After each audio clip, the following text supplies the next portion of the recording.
As the world commemorates the 100th anniversary of the start of World War I, a scout group from Norwich visited Flanders to learn more about the war. During the visit, the scouts went to Hill 62, a museum just a few miles from the city of Ypres, where they were able to learn what life was like in the trenches for the soldiers serving on the Western Front. But more importantly, to pay their respects and understand the true extent of the lives lost during the war.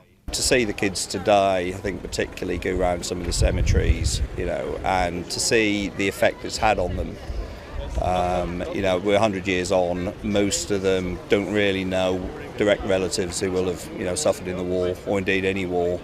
And yet we've had some of our scouts today move to tears. For Scout leader Jamie McPherson, the visit was far more personal. My great-grandfather was buried out here, so we got the kids involved, show them where the grave was, put the photo next to it so the kids actually could see, who was there.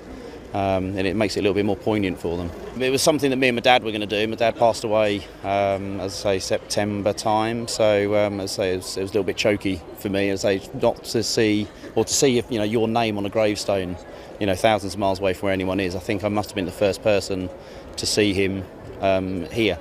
But why is a trip like this so important? Well, I think it helps both the younger generation and us as adults. I think I've seen today the response of some of our youngsters, and I think it's reminded me, even as a scout leader, just how much they are affected by, these sort of events. I was always aware that there were some big sacrifices made in the First World War, but I think seeing things like the cemetery and the Flanders Field Museum has really, brought home, firstly, millions and millions of people were killed, and secondly, those that didn't die suffered horrifically in the trenches. I found it was rather touching because I found my great-grandfather where he was buried, right in the same cemetery as Jamie found his great-grandfather.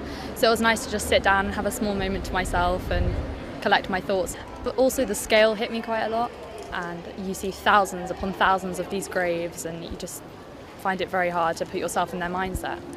The Scouts ended the day by taking part in the last post at the Menin gate in Ypres.